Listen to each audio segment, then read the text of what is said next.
What's up, everybody? Welcome to the Pick Six Podcast, CBS Sports Daily NFL Podcast. I'm Will Brinson. I'm your host. It is Monday, December 21st. Happy holidays to everybody out there. Christmas is coming and all the assorted holidays that come with it. And as such, CBS Sports and Westinghouse have teamed up to give away 10 prizes for the holidays. 10 festive prizes, including a curved gaming monitor and a portable power station, perfect for tailgates. You can win all of those and much more by going to cbssports.com/happy holidays to enter. I will put the link in the episode description. The contest ends December 25th. If you're not sure, that is Friday, which is Christmas, which is actually the first game of week 16 of the 2020 NFL season. If you want to enter to win this free swag, which you should, go to cbssports.com/happy holidays. That easy. Go win. Text us, tweet us. I'll give you Ryan Wilson's personal cell phone number. If you win, tweet me. I'll give you a cell phone number. You can call him and tell him that you won. Wilson and John Breech joining me now to break down week 15 of the 2020 NFL season. Oh my God, this stupid season is almost over. That is sad. Ho. See, there it is. Breech every time interrupts me. The one time I don't talk, he sits there like an idiot. And this time he's got on 14 layers of clothes. I'm so angry right now, Breech. It is unbelievable. The joke's on you. The joke's on you because Brinson was just talking about your phone number. I secretly leave it all over the internet. Like when I rate something on bestbuy.com, I don't even rate it. I just leave Ryan Wilson's phone number and say, please call for a good time. That explains all. Please call for a very bad and anal retentive time. You do realize, Breech, when I say Wilson's name first and then your name second, that what I'm doing is signaling to the two of you that Wilson should go first and then you should go. So when you dive in, we've been doing this podcast for 3 damn years. Literally 24 hours ago, you did the exact same thing, and there was a 45-second pause because I said, okay, I'm not going to let Breech interrupt me this time. And he just sat there and looked at me. That's because we were all thrown off. We have this thing going. I have to interrupt you. Otherwise, the podcast is off to a bad start if I don't. We are either getting pregnant or I'm going to fake a pregnancy this off season because I need 6 weeks from this podcast. Oh, I was going to say I'm preemptively angry at Breech because I'm fearful that Ryan Finley's going to be the Steelers. I'm going to have to get this tattooed. That's right. For those people who listen a lot and aren't sure, you're listening on Monday. Tonight, the Steelers and Bengals play. Ordinarily, this would be a heated battle between Ryan Wilson and John Breech, but the Steelers are good. The Bengals suck. However, there is the threat of Ryan Wilson having to get Ryan Finley's face tattooed on his buttocks. And not just any Ryan Finley face. I get to draw it by hand, and I'm literally the worst artist in the history of the world. That could play in my favor. I don't think so. But we'll talk about that in 24 hours. Let's get to the games, and we start with. We don't start with Sunday Night Football because that was a poop show. We start with the game of the week, of the century, of the year, a possible Super Bowl rematch. Nance, Romo, Wolfson. Chiefs 32, Saints 29. It actually probably wasn't that close, but the Saints did cover in some spots. The final line at William Hill was Chiefs -2.5, so that actually hit. The over 53.5 hit. Shout out to Adam Azer, who talked everybody into taking the over on our Twitch stream. We had Dante Hall on. He showed up live from the Superdome. And actually, you know what? So he came on. He's like in the Superdome drinking a hurricane, Kevin Cork style. Nice. Doing this Twitch stream with us, and he's hanging out like he had to go away from the game to the sound wouldn't mess him up. And he's sitting down talking to us, and all of a sudden he starts like getting in this argument with somebody. We're like, oh my God, like Dante's wife is yelling at him to come back to the seats or the box or wherever they're sitting. Emmanuel Sanders are giving him tickets. And we're like, he's about to get in trouble. And he turns and he's like, I'm doing a CBS broadcast. And it's security and police. And he ends up in an argument with them. And that's the last we saw of him. We don't know what happened. Dante Hall disappeared, but the Chiefs managed to win anyway. You seem really worried about the human joystick. That's his third time on there. We're borderline friends. Sounds like your friend. You just said, whatever happened to him happened to him. We're gonna leave the stream and be like, Dante, are you okay? That's what Jamie and Schrager are for. Debo would have called him. I don't know about these sorry ass producers. Debo would have called him for sure. Like, Dante, everything okay? So, Chiefs win. Chiefs cover the final 2.5. Depends on where you got it. Obviously you could have middled it. The over hit. Patrick Mahomes was pretty good, but not great. He did some amazing things, but wasn't. He wasn't. Patrick Mahomes is going to obliterate your defense and sacrifice your entire team over the altar type of thing. You know who wasn't good at all? Drew Brees, but he came up with a decent stat line, 25 fantasy points. Let me ask you this, Breech.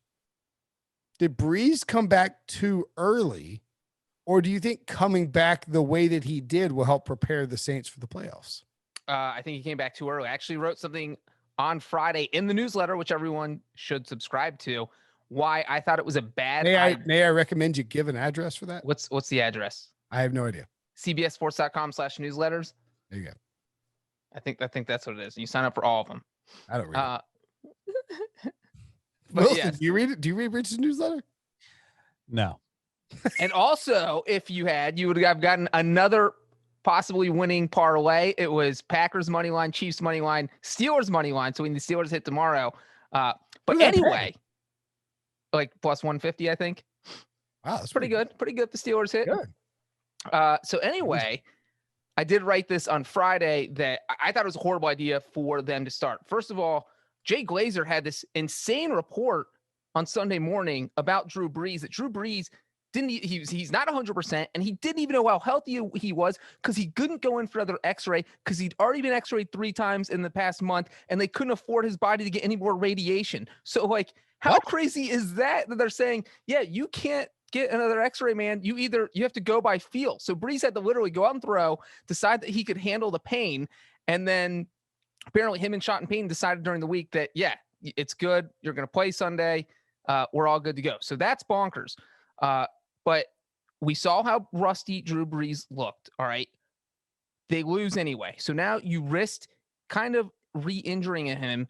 And now you have to play on Friday on Christmas. You have a short turnaround. So I just thought this was a bad combo, especially because if you look at the Saints' final 3 games, including this Chiefs game, this was the one that was the most worthless because it was against an AFC team. Like, it's not going to affect you in any tiebreakers. You are probably going to lose anyway. You probably would have felt better losing this game with Taysom Hill at quarterback and giving Drew Brees another week to heal, but you didn't do that. And 15-34 is a pretty ugly stat line for Drew Brees. So this was, I thought it was a bad idea to play him. All right. So, and I'll let Wilson jump in a second, but he started 0 of 6, and the Saints, for the first time since 2004, did not have a first down on their first 4 drives of a game. I mean, it's been 16 years since that happened. Brees had never started 0-6 in a game in his career. He finishes 15-34 for 234 yards, 3 touchdowns, 1 pick, and an 84.7 completion or passer rating, which, like, the final stat line, if you take out the completion percentage, is fine. But he was clearly off. And to Breech's point, Wilson, I don't understand why. Like, you're playing the Chiefs. What the hell was the point? Did you have to come back and be like, I can go toe to toe with Mahomes, and then all of a sudden you're 0-6. You're like, I can't go toe to. I mean, I don't get why he rushed back. Yeah, I'm with you. In fact, I'm off the top of my head, I think the first half stat line for Brees was 5 of 16 for something like 87 yards. So you take out the 51-yard pass to Manny Sanders in the first half, it was 4 of 15. Was an interception. And the interception for 30-something yards. So once he got those ribs nice and loose, he was able to sort of. So the only other side of the argument I would make is that, okay, let's just get him as many reps as possible because he's going to be rusty, and he was incredibly rusty, but we can't let him get killed. Also, by the way, clearly Sean Payton gave Jameis Winston COVID, so he wouldn't be able to be in the lineup either. So it was just 2 quarterbacks. He didn't give him, he's on the COVID list. I don't think Sean Payton gave it to him. So, but Taysom went from being the number 3, which is what he was supposed to being the backup quarterback. But I think on some level, the thinking was, let's just get Drew Brees some reps, because I don't think they thought they were going to win that Chiefs game. I think what they thought was, let's have Drew Brees be as close to 100% in terms of not being rusty when we get to January, as opposed to trying to roll him out there week 17 and it won't matter. That's the only explanation I can think of, because So, and we had Marcus Colston. Is it Marquez or Marquise? We couldn't decide. Marcus. Okay. Marcus is how you pronounce it. Marcus Colston. I can't remember which one I was calling him, but Azer was calling him the opposite. It was weird. At one point I called him Mr. Colston. That's how weird it got. But Colston was on the Twitch stream with us, and we're like, I think that. So last year I thought that Drew Brees came back from his thumb injury early because they had the Cardinals who sucked last year, and then they had their bye, and he came back to play the Cardinals. It's like, what are you doing? But at that point, Teddy Bridgewater was 5-0, and people were at least throwing out the, is this Teddy's team now sort of stuff. Breeze comes back, throttles the Cardinals, and then goes into the bye. This felt to me like, because Taysom Hill lost to the Eagles last week, this felt to me like Breeze comes back to try and prove he can hang with Mahomes. And it doesn't make any damn sense. Like, the only explanation is they want him to get the reps. But if you got ripped, like shredded ribs, what good are the reps? It doesn't make any sense. Or if you get re-injured, what good are the reps? And that's the thing. If Breeze is playing at say 90% and he takes a hit that would not have re-injured him at 100%, but it could re-injure him at 90%, that's an issue. And so there was no reason. Just give him another week off. That's all you had to do. But I do think you're right, Brinson. I think it was just one of those, look, this is a showdown. They're the best team in the NFL right now. I want to be out there. I want to prove that I can beat them, even though I didn't beat them. And the thing is, they wasted like a really good defensive performance from the Saints. They hit Patrick Mahomes 11 times. They sacked him 4 times. His stats were okay, but completion percentage wise, he was all over the place because the Saints had him running for his life. And I think if they had a more competent offense, they didn't have Michael Thomas either. So obviously that would help Drew Brees because that's his security blanket. But the fact that the offense just couldn't get anything, the Saints weren't able to take advantage of any time the defense made a huge stop. And I think that played into this, and they still kept it close despite all that working in their favor and their offense playing so badly. Yeah, the Saints went 1 of 11 on third downs. They had 19 fewer first downs than the Chiefs. The Chiefs ran 40 more plays than the Saints, 92 plays to 52 plays. And the Chiefs had a 41-minute to 19-minute time of possession dominance, and yet the Saints managed to cover. Maybe this was it. It was like, all right, let's go out there, win this with defense. But like, if Taysom Hill plays quarterback, I feel like the Saints win this game. Is that weird? No. I don't think that's crazy. No, they're not winning that game. I thought the defense. Breeze was awful, man.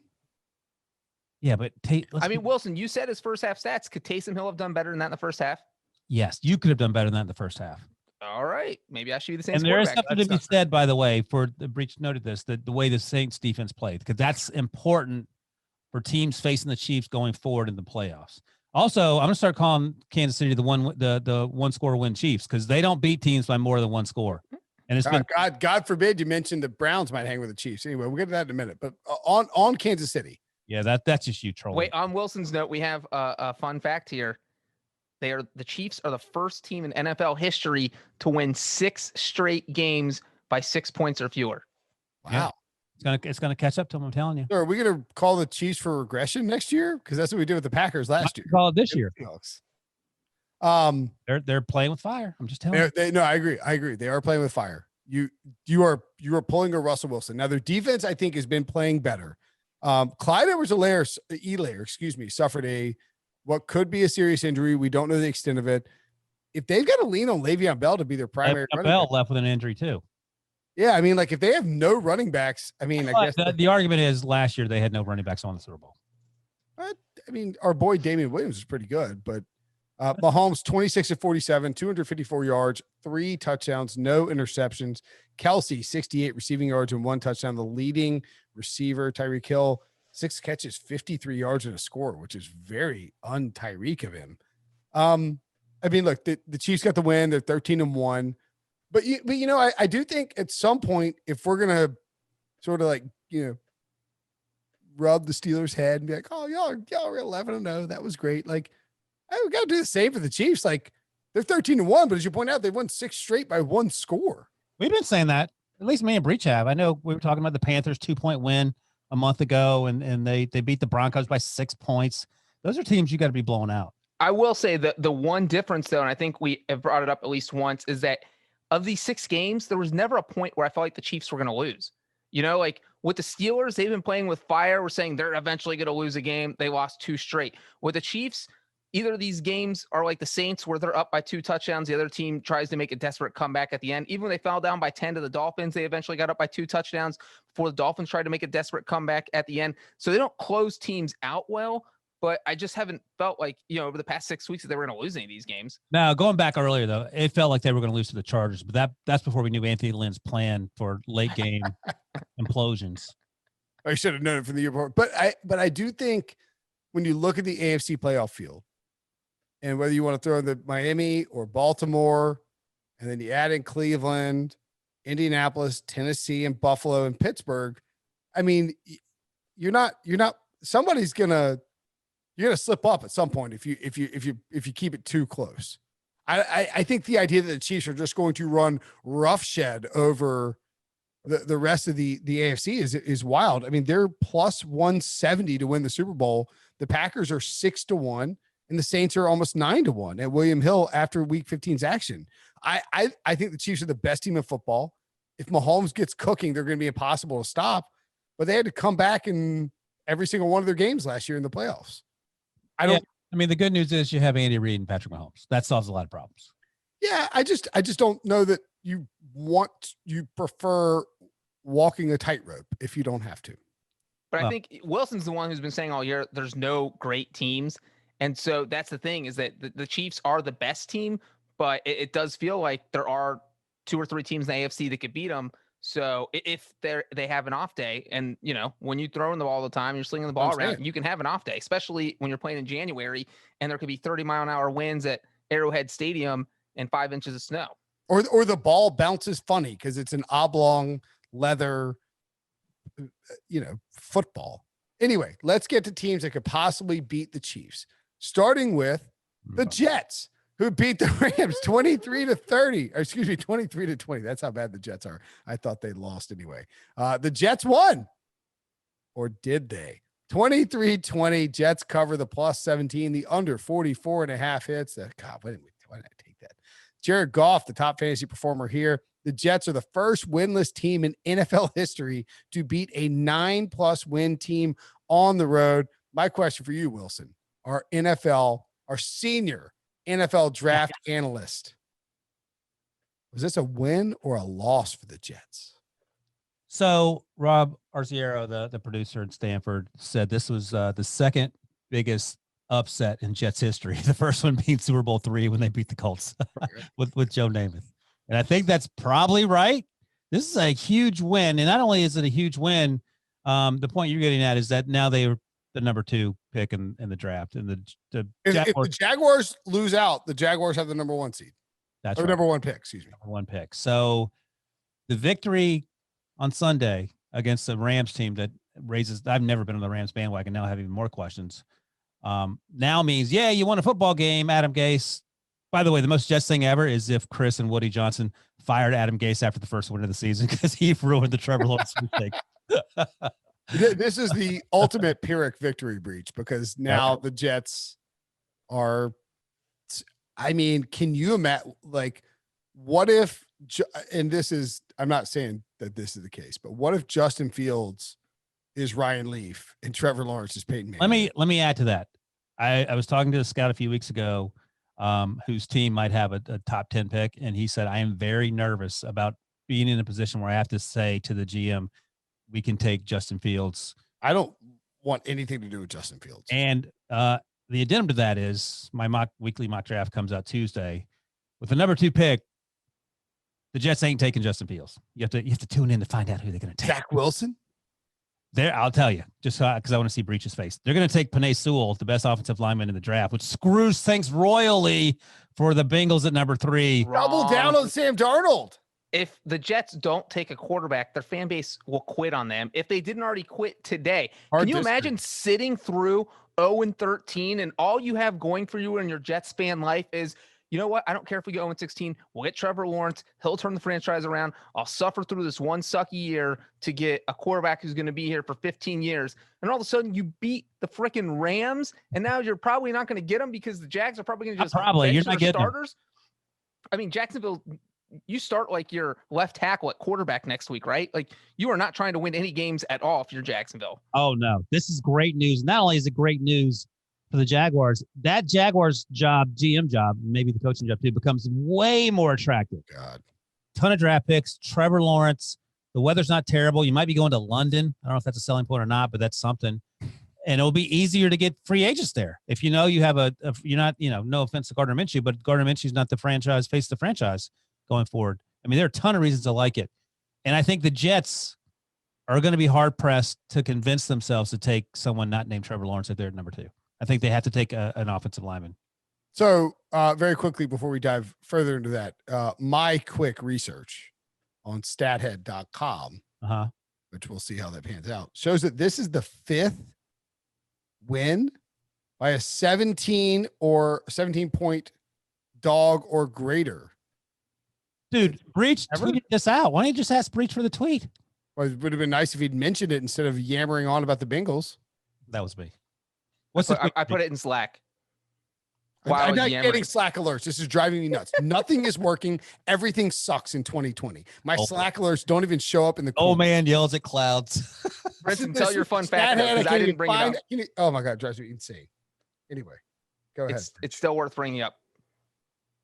Oh, well, why don't you list them since you tweeted it? I'll just retweet you.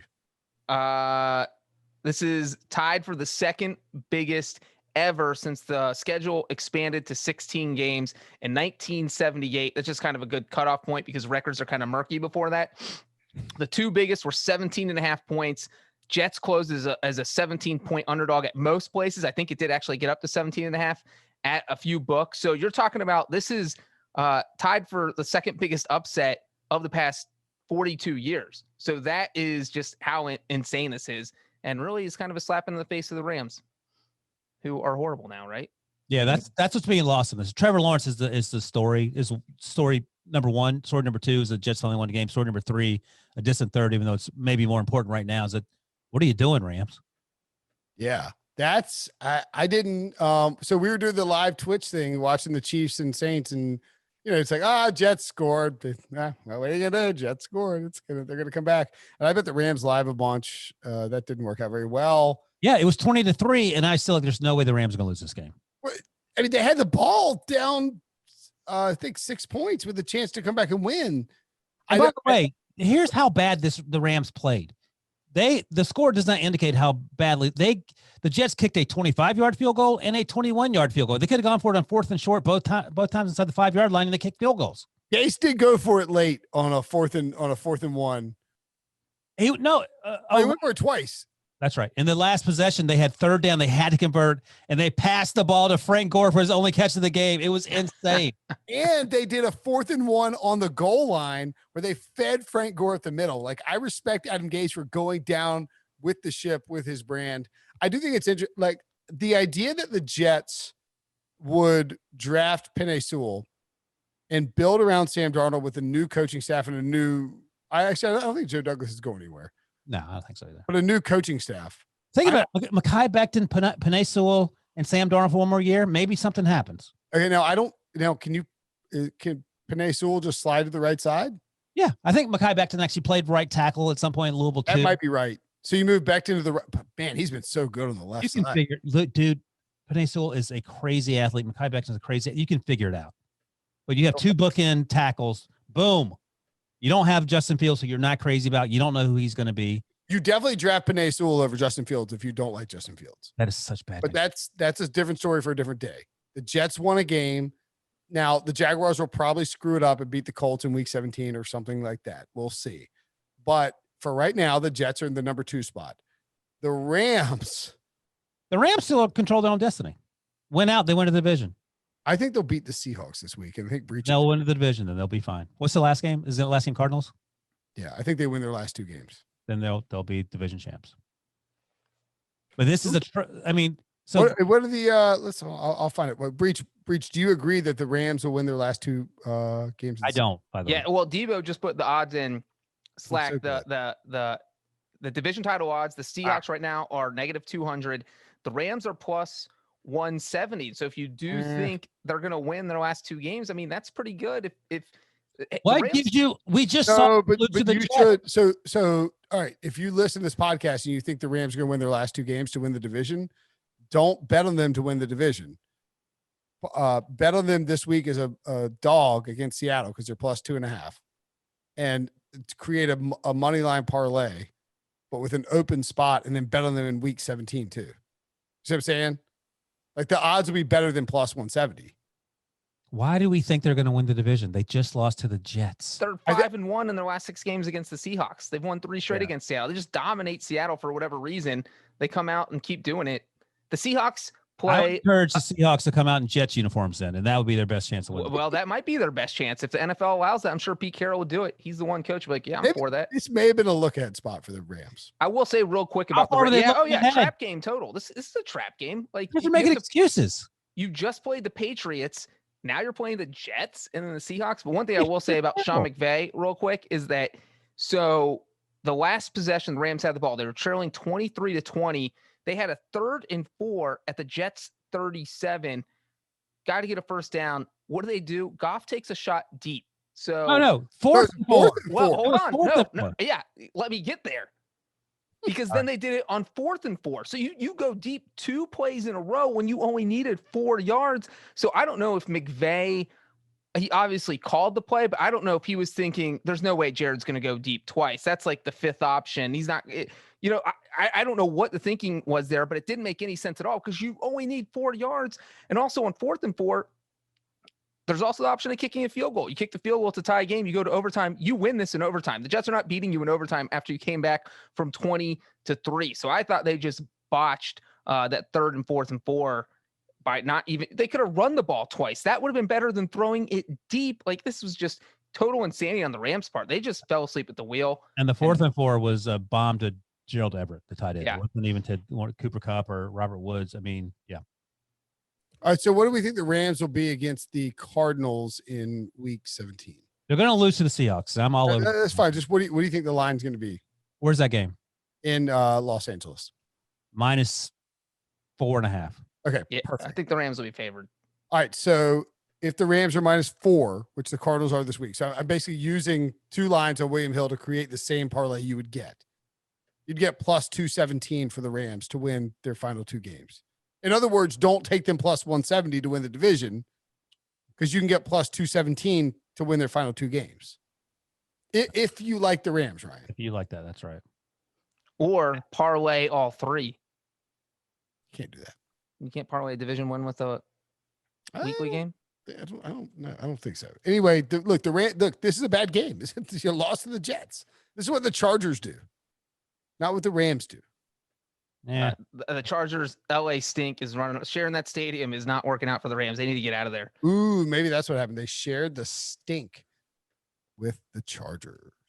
The Dolphins shook off the.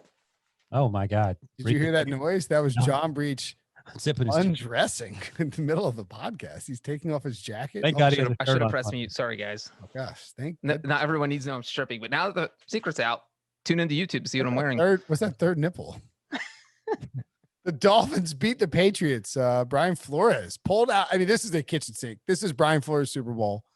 We got to, oh man, I want to fade the Dolphins next week, but you can't because they're playing the Raiders. It's a great matchup, but they pulled out everything they had left in the tank for this game.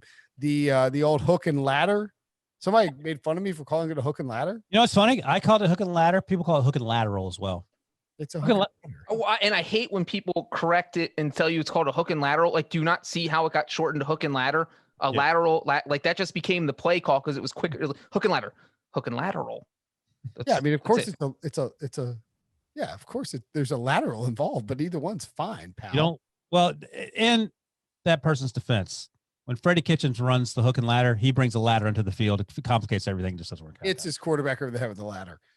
Dolphins 22, Patriots 12. The Dolphins, who were +1, closes a dog after being a 2.5-point favorite, covered, and obviously won outright. The under never felt in doubt, although once the Patriots were trying to march to get back within one score, it did get a little close. And now New England and Bill Belichick eliminated from the playoffs for the first time since 2008.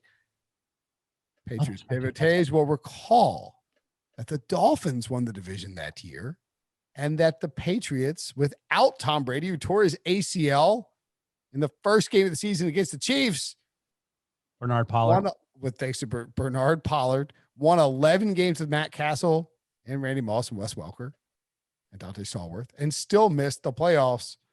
Man, it's Ronnie Brown was a feature back for the Dolphins.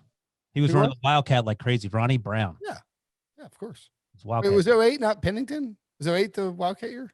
Wildcat year was 08. I don't know who the quarterback was. Maybe Pennington, but Ronnie Brown was Pennington. Was primarily running the Wildcat and having all sorts of success. I'm sure I'll look it up, and then I'll realize that 5 seconds earlier Devo gave it to me. So it was Pennington. There you go. Of course it was. All 16 games. You know what Chad Pennington's birthday is? June 20th. Same as yours. I mentioned that a bunch of times. No, but why else would you ask? You don't know anyone else's birthday. You didn't even know who else is born on June 26th? Another mobile quarterback like Chad Pennington, athlete like myself. Unlike myself, he's left-handed. Mike Glennon, Tim Tebow. Also, unlike myself, he's been to prison for dogfighting. Michael Vick. Definitely Tim Tebow. Oh, that's Michael Vick. Derek Jeter. Derek Jeter also born in June. Anyway, I don't know. Day too early. What do we got? So, what game are we talking about? The Dolphins. Do you think the Dolphins are going to make the playoffs? I don't, but this was a big win for them. The issue is that we talk about teams in the direction they're going at this point in the proceedings. The Ravens are going in the absolute right direction. And I like what the Dolphins are doing. We talk about this every week. Like, I think Tua's getting better. I understand why you play him. Ryan Fitzpatrick gives you the best chance to win right now. And I think that's still the reality. Like, Tua's numbers weren't great. I mean, he was 20 of 26, but only for 145 yards, had a terrible interception in the end zone. He ran in that short, made that short run for the touchdown.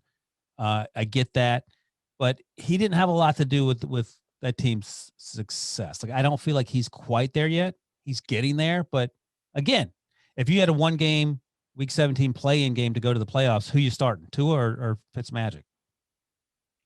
I mean, who would we start, or who was Brian Flores going to start? Who would you start? Fitzmagic. Yeah. With all the magic. So I think the long way of saying that I think that the Ravens are trending in the right direction. Well, the Dolphins, I would take the Ravens over the Dolphins right now too. I will say the Dolphins are trending in the right direction. Like next week, the Ravens have the Giants. Who did the Dolphins have? Dolphins have the Raiders on Saturday. And then who? Do you know? And then the Bills, who maybe won't have anything to play for. And all of a sudden, the Dolphins get to 11-5. The Dolphins get to 11 wins. They're in, right? Yeah, because they're ahead. Because you could have the Colts, Browns, Dolphins, and Ravens all tied at 11-5. No, but the Dolphins, if they went out, that wouldn't change. They're currently on the inside, right? Yeah, they're the 7th seed right now, unless they play off. Yeah, no, they're the 7th seed right now. Yeah, so the Dolphins are currently the 7th seed. So if they went out, they're going to be no worse. The Ravens are also 9-5, though. Yeah, but if you went out, I don't think it changes. No, but none of the Titans, Browns, Colts, Dolphins, and Ravens play each other the rest of the way. None of them do, right? None of them do, which means they could all end up being. But here's the thing: if the Dolphins went out, they have a better conference record than the Ravens will.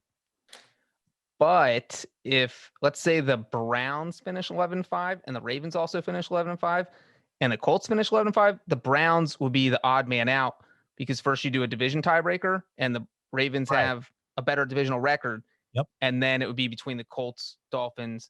You tell me there's a chance the Browns win 11 games and don't make the playoffs? That would be the most Browns thing ever. That is effed up. I mean, that is screwed up, man. I wouldn't even say there's a chance. Like, I feel like if they win again, they better win 12 games. If the Browns win 11 games, that means they beat the Steelers, so they'll be 3-3 in the division. And the Ravens are 3-2, so if they win out, they'll be 4-2, so they'll still be ahead of the Browns in the division. Who's their remaining game? The Bengals? in week 17. Is that right? Yeah. Okay. Yep. All right. Oh my God. That's saucy. I mean, that's crazy to just think of. Like, I feel If bad. that happens, the NFL has to expand the playoffs. It's somewhat, again, it's Like, somewhat no, realistic. you have to go to 8 just for the AFC. You go to 8, you make the Chiefs play the Browns. Is that right, Breech? That is right. They're going to miss the playoffs after winning 11 games. Right? But I mean, the Dolphins have to go in 11-5. So this involved the Dolphins beating the Bills in week 17. That's a big part of this. That's not a gimme. But yeah, I mean, go back on your word. You just said it's okay. Well, we've covered but no, if the Browns win their final 2 games, they're in. Yeah. No. But they have to beat the Steelers. Yes. In week 17. But if we're going to say that the Bills aren't going to try in week 17 against the Dolphins, then we also have to agree that the Steelers might not try against the Browns. If the Bills aren't trying, that means the Steelers probably aren't trying either. And that means they're locked into 2 and 3 and they don't care which way it falls. Or the Browns just lose next week to the Jets and that's it doesn't matter. Nah, it ain't happening. Browns are good. We'll get to them in a second. Okay. So who is quarterbacking the Patriots in September of 2021? Mac Jones. Andy Dalton. I'll say Jimmy Garoppolo. How's that happening? The 49ers cut him, and I don't know. What about Mitchell Trubisky? Doesn't make any money. No. What about Carson Wentz? No. Ooh. What about Sam Darnold? I'm kidding about Carson Wentz. Sam Darnold? No. They're not drafting a quarterback. You're not getting Penei Sewell to Cincinnati. So you just said Mac Jones. So why are they not drafting a quarterback? What a big jam! No. Took it in his hands and said, Jets aren't drafting a I played that on the Twitch show today, and Asia goes, "That is obnoxiously long." All right, take a break. I can't deal with this. All right. Wait, so you're saying Mac Jones in what round? The first is the Patriots aren't drafting a quarterback. Not the Patriots. The Jets aren't drafting a quarterback. I was making the Penei Sewell reference when he said Sam Darnold. Keep up, dum-dum. Oh, that's why we were both confused. I thought you were talking about the Patriots also. I can't hear you. I'm playing my own dunk music, suckers. You have to watch a YouTube video to see Ryan dunk right now. I mean, it was all-time classic. We need to get caught me off guard. I didn't know what I was talking about for a second. Really quickly, tie it up with the Patriots. Is there any saving this season? What saves this season? They're not going to the playoffs. What are you talking about? What's the save? If Tom Brady misses the playoffs too, I don't know. Of Brinson spite hate is like yeah. I mean, I think beating the Bills on Monday night would be a good way to. We've gone from what did that do? We've gone from the They already won the division. We've gone. I mean, but you're the Patriots. You didn't win the division, but you beat the division champ. That's something the Bengals fan would say. I mean, this team is expected to win the Super Bowl every year, and now we've come down to, well, maybe we beat the Bills in Week 16 on Monday night game when we have nothing else to play for. Okay, I think Belichick would like to go 8-8 and not have a losing record. Hey, we all can't be Mike Tomlin. That's actually not a terrible. That's not. Although he had a losing record his first year with the Patriots. Yeah, but so he has a 19-year streak going. Yeah, but then all of a sudden, and look, I don't want to make referendums on legacies because Belichick's the greatest coach of all time. But I mean, if you go out and if you have a losing record, your only year without Tom Brady, the first year that you're the coach of the Patriots, and then you have a losing record your first year without Tom Brady after he leaves when you're the coach of the Patriots, doesn't look great. Whether or not it's accurate and remember the two jerks that when I said that Tom Brady's more important to the Patriots than Bill Belichick, call me idiots. I doubt we called you idiots. It was one of those words. It's probably synonym of that. Moron. I remember that conversation. Whatever it was. All I'm saying is that there will be hot takes galore about how Belichick lost it and Brady leaving is what caused him to fall off the cliff. If he has a losing season. No, he's fine. Okay. He'll manage. He'll manage. He'll get by. Will the Patriots make the playoffs next year? Jeez, who knows? Yes. I mean, that's a safe bet. Debo, you can cut that. Put it on Twitter. Breech is predicting 2021 playoffs for the Patriots. Huge salary cap, solid nucleus in place. They just need a quarterback. Debo's response is, please be quiet. We need to go to break. All right, coming after the break, Ravens and Jaguars. Okay, sure. Why not? We'll tell you why it's interesting next. So the Ravens and Jaguars played a game of football on Sunday, and it got ugly, 40-19. And that really doesn't even do it justice, It guys. started ugly. I think it was 19-0 at one point. That sound right? The Jags There's got probably a safety on their safety second involved. play. Yeah. That's how ugly this was. Yeah. Do you know why there's a safety? Because the Jaguars thought it was an awesome idea to use Tyler Eifert to block Matt Judon in the end zone. And 0.3 seconds later, Gardner Minshew was sacked. Those are the kind of things you do when you're trying to get Trevor Lawrence, Ryan. You fail at all costs. By the way, I watched a lot of this game because it was on one of the televisions. And I love the idea. And we talked briefly about this the other day, I think, of not having a punter anyway in your practice squad. So you use your kicker. What's the kicker's name? Rojas? Is that right, Breech? Yeah, Aldrich Rojas. He looks like he's Roses. 5. He's Rojas. huge. And he mishandled one of the punts. I don't know if you saw that, Breech. It went right through his hands, a little high. Had to pick it up, do the old wheelhouse kick before he got crushed in the end zone. So there's a lot of slapstick mayhem going on with the special teams, in part because they didn't have a punter on the roster. The irony of the Jaguars not having a punter is that Baltimore didn't even punt in this game. So they could have actually not had a punter and been fine. They could have lent them Sam Cook, and They could have. you know. Indeed, they could have, Ryan. And who knows? They may have thrust their way into the end zone Wank, wank. for all we know. So the Jaguars have allowed 20. I'm Jaguars allowed 24 plus points in their last 13 games. That's the longest single season streak in NFL history. Lamar Jackson had a monster game. The Ravens obviously covered the over hit. We discussed the Jaguars. You know what? We discussed everything we need to discuss. Yeah. Actually, I have one more question about the Jaguars because we talked about the playoff race. We all think the Ravens are getting in over the Dolphins. Does Or over the Browns. Yeah, somehow the Ravens are finding their way in there? The Ravens are. I think so. Yeah. Yeah, I think so. If the Ravens win 11 games, they're going to be in no matter what, right? And also the Ravens, Is that right? if the Ravens win 11 games, they're in. Okay. It does whoever starts with the Jaguars over the next 2 weeks Has tell to us. be Luton. Has to be Jake Luton. No, I think I'm saying, like, does it tell us what do they put Yes. out the worst guy? That's what I said. You start Jake Luton. Oh, Luton keeps him kind of close. Minshew. Minshew is dangerous in that he can just throw the ball 40 times and he might hit 4 touchdowns. Yeah. He might But I throw think 4 they've been interceptions. close. If you name the top 5 defenses in the NFL right now, you'd probably say the Bears and the Colts are both in that list. On that Absolutely. list. Without question. Okay, well that's Jacksonville's next 2 games. They can start whoever they want. They're losing. Yeah. They don't even have to tank. They're just going to lose. Do Yeah, you but- think people in Jacksonville Wait a second. You guys couldn't quit slobbering all over the Rams defense 48 hours ago. And they- What? And they got housed by Frank Gore, who I went to high school with. Who was in the NFL when I was in college with Sean McVay? Ravens improved from 18-1 to 16-1? One thing quickly, and let's move on. But is this Jaguars job now? In my mind, I think the Chargers job is potentially the best job. It's the Jaguars job potentially the second best job. I would actually say the Jaguars job is. We're talking about the Jaguars head coaching job Yeah, or the GM job, because the head coaching job's not open.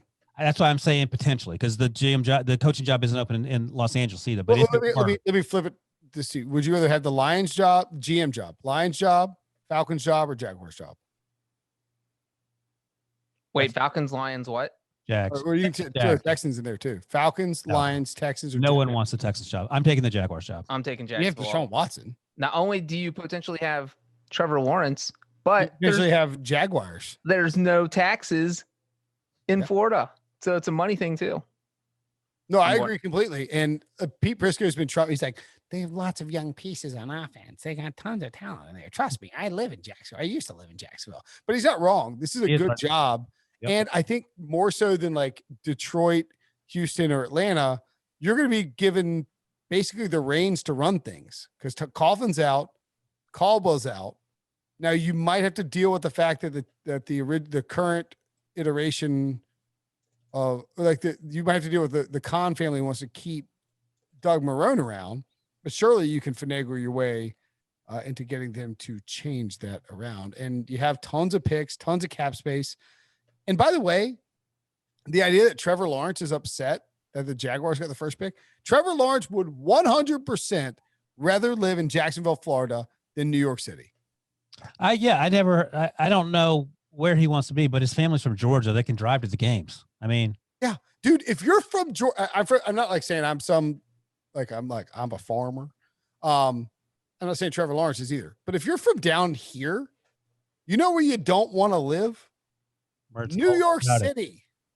Like It's the worst. The old chili commercial. New York City. It was, or like the Grey Poupon. Like, what's happening here? Like nobody wants. It's also cold and crowded. And if you're It's not chili, it's salsa. Yeah, okay, that's right. Yeah. Yeah. New York City. Nobody. But if you're growing up in a place that's warm and there's a lot of space, you don't want to go someplace where it's cold and crowded. Yeah. Like if you're going to go to a crappy team, at least let it be in a state that's like 2 hours from your hometown with no state income tax. Yeah. And you can buy a monster place and not live in some apartment in downtown New York City. Like it's pennies on the dollar. It's pennies on the dollar. All right, what's next? Exactly. You know who's next? My team. Which one? The Cleveland Browns. Oh. I love you had to ask which one. I know. There's a new one each week. It'd be like Brinson dating in college. I appreciate Do you guys want to meet my girlfriend? Which one? That's the conversation. I wish. I'm glad you think I was swinging like that in college. Browns beat the Giants on Sunday Night Football 20-6. The Browns are 10-4. The Giants fall to 5-9. I'm trying to think. Breech, do you know who had the Giants to win the NFC East? Was it Wilson? Ho, ho, ho! Up high, down hard. $20 Yeah. out the window. Yep. Golly. Yeah. What, you think it's over, Wilson? You're giving up? I didn't give up when my team was like plus 7,000, 3-13. I've been on the bandwagon the whole time, and I am riding high. Was it over when the Germans bombed Pearl Harbor? Nobody will get that dad joke, but that's from Animal. Dang it. Yeah. No, they beat the Seahawks and then the wheels fell off. Yeah. Colt McCoy. The worst decision of Joe Judge's first year is making Daniel Jones play last week. Yeah. Because he could have played this week and maybe they would have hung in there. I mean, all right. So I got in a Twitter spat. That's your little hot take. Go ahead and tell everyone what it is. I think the Browns can give the Chiefs fits. Fits is the word you use. Brinson, the Browns have to make the playoffs. Ooh. They're 10-5. I said We already said 11-5 might not get in. I said if they see the Chiefs, they can give them fits. Gosh, that's such a vague thing to say to get people I yelling. don't think they're going to beat them, but they'll be like 12-point dogs, and I think they'll be close in the fourth quarter. Well, you know what the funny thing is? I just pointed out and Breech reiterated the last 6 games, the Chiefs have won by 1 score. So yes, that's a great thing to say. They're going to be in it. So are the Panthers. So are the Broncos. But people are like, when you've lost your mind, they'll put 40 on them. They won't think twice. Mike Tanier's like, have you watched him? Cool. Good. Take care, man. Take care. It's like, well, get out. What are you doing? Like, you jumped into my world when I sent out this thing. Get out of here. The Browns are good. The Browns are playing good football. Kevin Stefanski knows how to attack opposing defenses. Wait a second. Let me stop you here. I will give Brinson this. If I had to rank the AFC North teams based on what I thought their chances were of beating the Chiefs, I would put the Browns on top of that list. That's just the AFC North teams. I think AFC North teams? Yeah, just the AFC North teams. They said AFC teams. No, AFC North. That means the Steelers and the Ravens, pal. Over the Steelers and the Ravens. But I would have the Bills and Titans ahead of them. I would too, and the Colts. Oh God, you guys are. I don't want to say it and hurt your feelings, but I want to make it clear you guys are idiots. Wait, but clip that and save it, D-Man.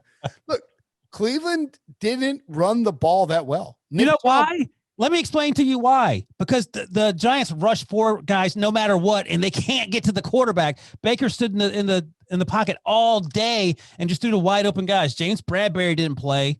What do you mean? I think they ran play action early, got Baker comfortable. Baker played awesome on Sunday night. Unless you were watching something different than I was, Baker was freaking awesome. But the problem with that is there's no guarantee. Guys are wide open in the secondary. And that's not going to happen again when you play a good defense. Who's the good defense that they're going to play that's not going to leave the secondary wide open? Steelers. The Steelers secondary is not that good. Colts. I will give you the Colts. Colts are great. Colts are elite. Titans are not terrible. They're terrible. No, they whipped the Titans 2 weeks ago. I just said the Titans are terrible on defense. Okay. The Bills. I mean, come on. The Giants defense played like dog crap. The Giants defense is dog crap. Look, They Kevin played- Stefanski, the last 3 weeks, has known how to attack the defense that he's playing. I think he's a really good coach. I don't think that the Browns are going to make some Super Bowl run, but I don't think it's out of the question that if. Oh, by the way, I need to say this to you. Our buddy Ken Carmen, who hosts the CBS Sports Radio show in Cleveland, has been there forever, does a great job. 92.3, The Fan in Cleveland. He actually texted me middle of last week and said, by the way, Brinson isn't the only one who has heard that Baker questions Baker's arm strength. He gets to get calls every day. So he listens to the podcast, number one. Yeah. And I said, what? Who's questioning the arm strength of Baker Mayfield? He threw the ball 85 yards. Baker's got a gas can. Now he's not, as Chris Collinsworth pointed out, John Elway. Well, that's the thing with Baker is he's also a wild card. You don't know if you're going to get Pro Bowl caliber Baker or if you're going to get Blake Bortles Baker, because he has that. He can have those games where he can't complete a pass, and then you have to completely rely. Like if that happened against the Chiefs, the Browns would lose 47-10. I will say this though, Right, he is playing well, and they can score points. They scored 42 last week in the loss to it wasn't his fault they lost to the Ravens, and they put up whatever they put up tonight on the Giants. They can score points, but we're not talking about their young quarterback outside of Patrick Mahomes is not sort of like that. Yeah, but the question is, can you win with that guy when the chips are down? And my thing is with Baker, and again, you're right. It happens with a lot of young quarterbacks. If they're down 10-0 in the third quarter, I don't feel super confident that he's going to be able to bring them back if the defense is getting after it. The opposing defense. Sure. I'll give you that. Up against an elite opposing defense, if they're down double digits in the third quarter. Above average. They don't have to be elite, like shutdown. And but it doesn't have to be the third quarter. If they're down double digits in the first quarter. But see, I think Baker is, and I mean, this is going to sound pejorative, but it's not, sort of like Jared Goff. Like Jared Goff. Thinking that. Well, I mean, like when Sean McVay gets Jared Goff going out of the gate, then you know in the first quarter whether or not it's going to be a good golf or bad golf game. And you sort of know in the first quarter whether it's going to be a good Baker or bad Baker game. But I mean, that being said, this guy did set the record for touchdown passes by a rookie quarterback in his first season. And then in his second season, out of nowhere, when you have a whole like base level of statistics from his college days and his first year as a rookie that show that and he's a number one overall pick, that show that this guy might be pretty good. He completely melts down and turns into a flaming pile of dog crap. And who is his coach? Yes. Freddie effing Kitchens. And now all of a sudden he's back to being good again. Maybe it took him 10 weeks to get there. Like to me, it's crazy to suggest this is what annoyed the ass out of me with Mike Tander's reply. He's like, it's a hot Kirk Cousins hot streak from Baker. It's like Baker has this long history of being good. And then all of a sudden sucked for 1 year. Not that long. He had 1 year being good. 5 years of college and. Oh, I mean, yeah. I mean, Carson Wentz was awesome in college too. What? No, he played at North Dakota State. Baker Mayfield played at Oklahoma. It was awesome for a long amount. Yeah, but when you're at a school at Oklahoma, you're talented. You have more talent around you than almost every other team you play. But all I'm saying is, like, you look at the Football Outsiders analytics, and it said that Baker Mayfield and PFF too. Typically speaking, you need somebody to perform at a high level for a lengthy period of time at college to suggest that they will be good in the pros. Russell Wilson did it, and people discounted it because he was too short.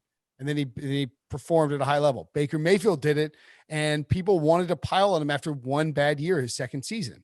All I'm suggesting is that maybe Baker's got his groove back.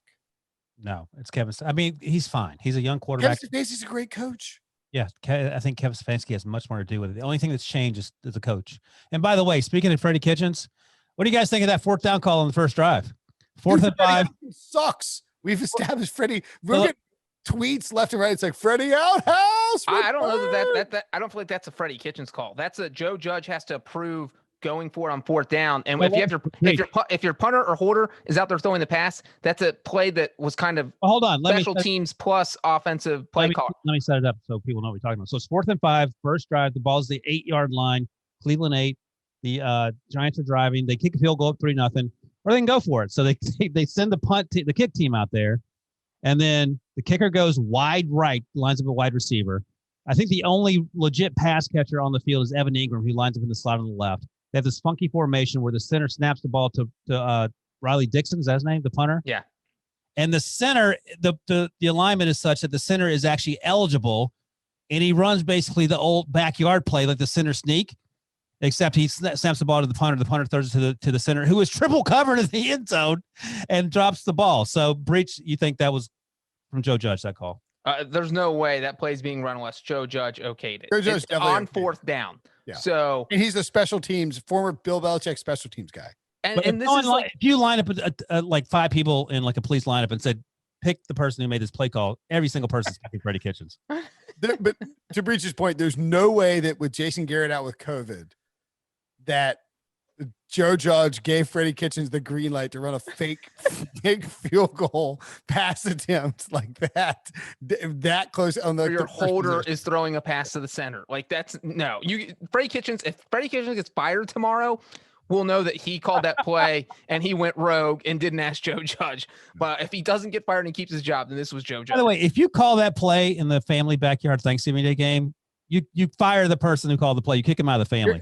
No, they don't get to eat at Thanksgiving. She slaps you in the face and you move on. Yeah. They should have kicked a field goal there. Like you're playing Cleveland, you have Colt McCoy at quarterback. It's 4th and 5. It's not like it's 4th and 2. Like take your 3 points, go up 3-0 early, and then you scored the first field goal anyway. You went up 6-0. So all right, Giants deserve we'll it, have Ryan. we'll have some NFC East talk here in a second. By the way, first ever in the history of CBS Sports, I believe. I've never seen this before. I was going to the NFL Experts Picks page to see how people did. Wilson 4-8-3 on the week, not great. Mm-hmm. I've tied you. I've walked you down. I've been keeping up, and I made some crazy picks today because I wanted to catch Dave Richard, who caught me a couple weeks ago, I think. So I was trying to make some moves, and I got screwed. I'm 4 back of Dave. You can hear the footsteps, baby. But you know what I've never seen before, ever? What happened? JLC didn't make a pick for the Chargers game. He just didn't get a pick in. No pick. Have you ever seen that? No pick. So literally, we have like the editors hagging you down. Like somebody just be like, "What do you want, man? Is it Raiders or Chargers? Who do you want to cover here?" But since Brinson mentioned that, I won the straight up title last year, and I am about to run down Jamie Eisenberg. I'm only 2 games behind him. I was like 12 behind him 3 weeks ago. No one loves straight up more than Breech. No one gives. That's how I win my money, man. That's how I win it all. Straight up title. 2-game money line parlays. No one cares one bit about the straight. Ooh, I went 10-5 straight up there this week. Yeah, there it is. Breech, all right, what's the next game? Let's go. All right. Speaking of the NFC East, the Cardinals defeated the Eagles 33-26. A wild game. I mean, this game was crazy. The number 1 fantasy performer and probably the Millie maker. I need to look. Jalen Hurts. What's the 43 fantasy points. What's up? What's the Millie maker? Did I ask you that? DraftKings, where you win $1 million. Okay. Can I ask Second Debo? place wins like $7,000. Can I ask Debo a question? Well, yeah, sure. Yeah, you go ahead and ask the question while I look up to see who won. Is this a moral victory, Debo? Because I feel like Eagles fans are pretty excited. I think that's fair to say. I'm thinking about it because Jalen Hurts came out and people like his leadership saying, he was very devastated by the loss and he's not satisfied, even though he had a stellar performance on Sunday. I'm rejuvenated. I'm excited to see the final 2 games of the season. Even after this game, I laid down a considerable wager on the Eagles to win the NFC East, and I still believe in that. I would have felt super strong, obviously, if they had won this game. So moral victory a little bit in that sense, but I would have been feeling good. If they just had 2 more games with Jalen Hurts, if they started him 2 weeks earlier, maybe things are looking different amongst our bet and amongst the NFC East. Is this the best you felt about the Eagles all season? After, say, October, like started in October to now, is this the best you felt about the Eagles? Yeah, I think that's an unequivocal yes. It's there's all right. A couple of things to unpack here, Debo. One, when you say substantial wager, I'm not asking for the monetary amount, but I need to know how many units are you laying on the Eagles here? I put $100 on it. Wow, wow! On the Eagles to win the NFC East. I'm okay with putting that number out there. Okay. At 6.5 to 1? At 7 to 1, I got it earlier tonight as the Giants game was ongoing. So is this the Cowboys are still plus 1,200? Debo thinks they're winning for sure. This is insanity. Okay, so Next question, Devo. Who is the starting quarterback of the Eagles in August of 2021? What are you doing? That's a great question. I think we have two more weeks, and potentially more to see of Jalen Hurts. Obviously, Carson Wentz, there was reports around him today that he's not happy, which makes sense. I fully believe that Carson Wentz will return as one of the. Wow. I mean, I've said that all year. I mean, I think he'll be successful and very successful in this league again, whether that's with the Eagles or another team. I'm not so certain. I don't think it's a given either way. Okay, so I got more follow-ups. Do you think less of Carson Wentz because that was leaked out on Sunday, or do you believe that was someone out of his control leaking that? From all accounts, Carson Wentz is a model teammate. I think he grew from his second year and some things that he probably mishandled with Nick Foles. I don't think he's an issue in the locker room now or moving forward, but I understand why he wants to be a starter in this league, and I understand that sentiment. The fact that it leaks out now isn't great, but no, I don't think less of them. I have one more follow-up, and then I'll be done, Wilson. Then you make. I'm good. Go ahead.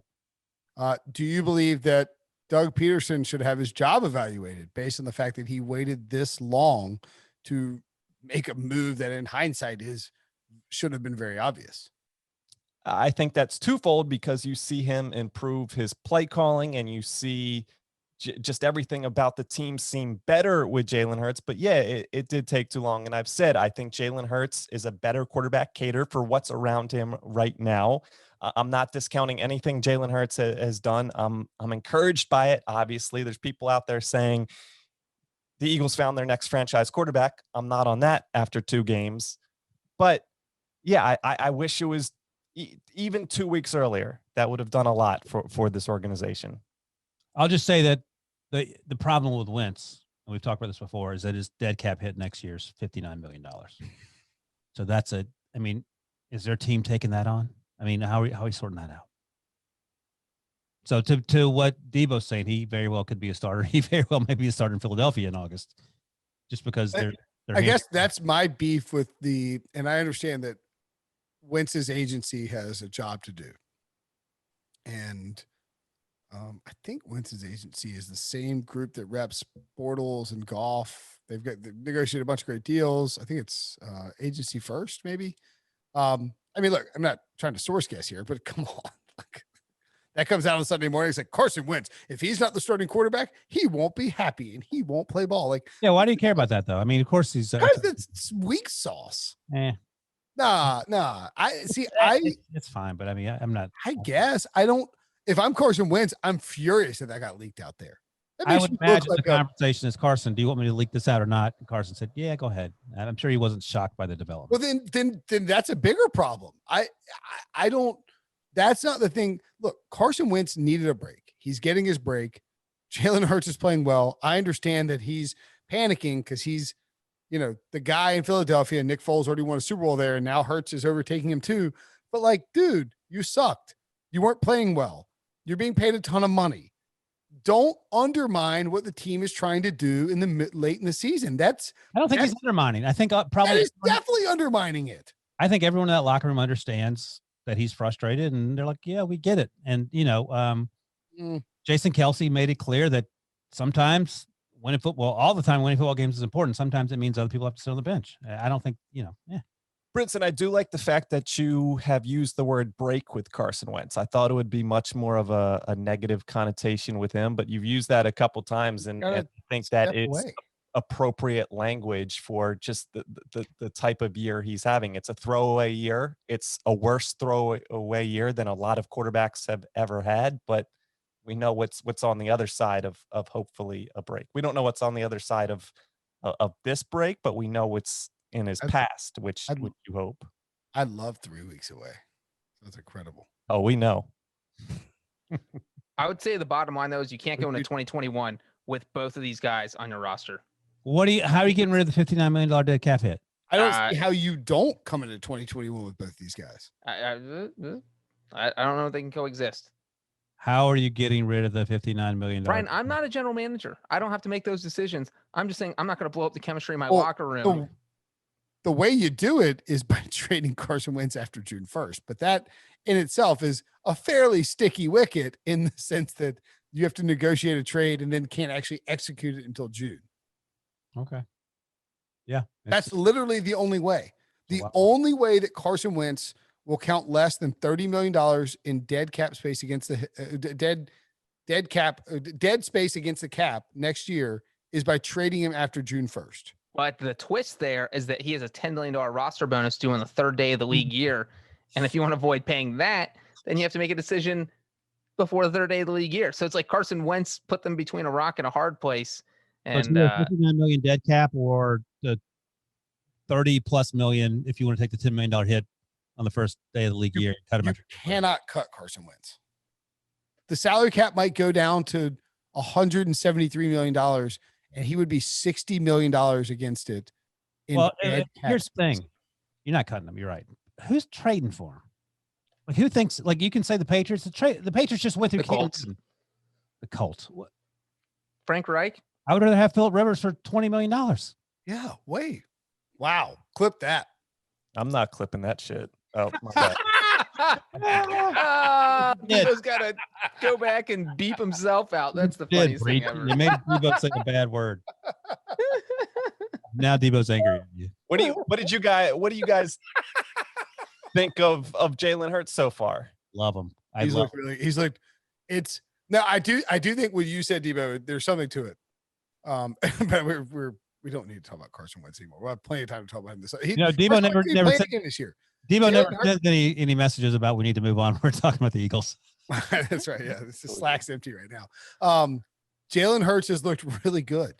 He's hung in the pocket. He's made some big throws. They've used his legs, and I do think the most important thing about Jalen Hurts being in there is that for whatever, and I said this before Hurts came in, is that for whatever reason, it doesn't seem like the way Carson Wentz wants to play football meshes with the way that Doug Peterson wants to call football games. And I don't know that he's calling the games he wants to call with Jalen Hurts, but I do think he just like got out of this. Like he got a break too. He's like, all right, I don't have to call games for Carson anymore. I don't have to answer questions about Carson anymore. I'm just going to call games for Jalen Hurts. And if we keep it close and he's playing well, people aren't going to be breathing down my neck about me getting fired. And that sort of relieved him too. Does that seem fair, Debo? Yeah. And going to today, they did lose. And the reason they ultimately lost when they had a chance to tie the game is because Jalen Hurts took consecutive sacks because of a poor offensive line that he wasn't able to escape from, which Carson Wentz definitely would have taken the same sacks. Sure. But, in those situations, you can still see the deficiencies of this team shine through. But I think Doug Peterson has certainly opened up his mind, and that spark that we talk about is there with Jalen Hurts. Something just got stale with Carson Wentz, and you're right. It's concerning that Doug Peterson calls games better when his supposed franchise QB is either injured or on the bench. I think a microcosm of the differences between Jalen Hurts and Carson Wentz was on the play. I think it was the fourth quarter, Debo, where Jalen Hurts scrambled to his right, had the ball stripped. And instead of, if it were Carson Wentz would somehow kick the ball into his own end zone and the team would recover for a touchdown. Instead, Jalen Hurts picked it up and threw a seed, I think, to Dallas Goedert for a first down near the sidelines. And that's just something we haven't seen Carson Wentz do in what feels like 2 or 3 years. And that's just sort of almost what you come to expect with Jalen Hurts because of athleticism and why people feel differently about the quarterback situation now, fairly or not. I'm sure Carson was. Yeah, I don't know about the timeline on that. Definitely not this year, but what I think a lot of Eagles fans fell in love with was Carson Wentz's kind of magician ability to extend plays and escape the pocket, and he used that duck all the time and would get knocked around and extend these plays, and that just did not happen this year. Yeah. By the way, the Cardinals won. Yeah, and Kyler Murray's back. Right. We were concerned about the shoulder, and he looked like he was playing injured. Wasn't running as well. We were definitely rightfully concerned about the shoulder. But it's healthy, which is now one less thing Cliff Kingsbury has to worry about. He had 3 weeks where he was not running. He didn't look healthy. They weren't moving Hopkins around. And on Sunday, he was awesome. Yeah. He went 27 to 36, 406 yards, 3 touchdowns and a pick, Terrible interception, but most Sure. of them are. and ran 8 times for 29 yards and a touchdown as well. Hopkins, 9 catches, 169 yards and a score. There's just something about this Cardinals team though. Like they don't, if you were picking an NFC team that would like, if you're like doing a draft for teams that would make a run in the playoffs, they feel like the last team you would draft, even behind the NFC East teams. I feel like we're talking about them a year too soon. Yeah. I think next year they're going to be a lot of teams dark horse favorites. A lot of people's dark horse favorite. Well, like the Dolphins and the Cardinals will be very popular. Chargers probably, depending on what happens with the front office coach, whatever, the Sure. bosses, but yeah. So next week, the Cardinals have the 49ers, which is a very winnable game, as we pointed out. And then they have the Seahawks in week 17. I don't know what game we're talking about next, but I suddenly feel like the Bears are playing better than the Cardinals. But if the Cardinals get to 9-7, they're getting in because I think they have a better conference record. Yeah, I mean, Yeah. the Bears lost 6 games. You said that with so much confidence. I would. Well, never- no, I had to double check. They do have a better conference record. So They're currently 6-4. Bears are 6-5. So if you're No, I'm sorry. The Cardinals are 7-4. the Bears still have to play the Packers, and if they lose that, The that's gonna do- Packers still have to play the Bears. Hey. Maybe they're thinking about it that way. that's true, Ryan. That is true. But no, I'm sorry. So the Cardinals are 6-4 in the conference. Bears are 6-5. You said that. What's the next game? I said 7-4. I was Game we're recorrecting. talking about next? The Bears? No, well, yeah, we'll talk about the Bears just for Ryan. Bears 33, Vikings 27. The Bears +3 takes care of business. Obviously, as I predicted, the Bears would win outright. As we predicted. We all predicted that. David Montgomery, your top fantasy performer. The over 47 hit very easily. Kirk Cousins, 22 fantasy points. Dalvin Cook, 21. So 1, are the Bears going to make the playoffs? And 2, if they do, how many millions of American dollars will they pay Mitchell Trubisky per year this offseason? So Joe Musso is an anchor at CBS Sports HQ. He's a lifelong Bears fan. He's also very optimistic, and he was extremely happy when the Bears started 5-1. But he's also a realist. So I was talking to him before the game on Sunday, and he said, "I'm done with everything. Everybody out. No Mr. Trubisky." I said, "Were you encouraged by Mitchell Trubisky's game last week?" No, I don't want to see him play well because of the things that you're talking about, Brinson. This is the best case scenario, by the way. This is a fear. There's a real fear that he's going to get a new contract. And look, he had I only bring up he had a terrible interception in the end zone that you prefer he didn't throw. It didn't affect the outcome of the game. But otherwise, he had a great first half. I think at one point he was 9 for 10 for 100 yards, 142 passer rating, and he finished relatively strong. It helps that David Montgomery's running the ball well, and which he has been doing for the last few weeks. But you just feel like, and I just said this, I like them better than in terms of one-on-one matchup, even though the records, they have one more than loss column. I like them better than the Cardinals right now, I think. Well, it's crazy to think that just 2 or 3 weeks ago, they lost to the Lions and they blew a 10-point lead in like the final 4 minutes. If you don't blow that lead, all of a sudden you're 8-6 and you probably are in the driver's seat for this playoff spot. But now you're not, because you blew a lead to the Lions because of a Mitchell Trubisky ugly interception. So you get the good Mitch, you get the bad Mitch. But when good Mitch is good, they're winning big games like this. We talk about Baker Mayfield playing with confidence. No one plays with more confidence than a confident Mitch Trubisky. Like he actually feels like he can do it, but that only happens about 12% of the time. And we've just seen the last 2 weeks have been part of that 12%.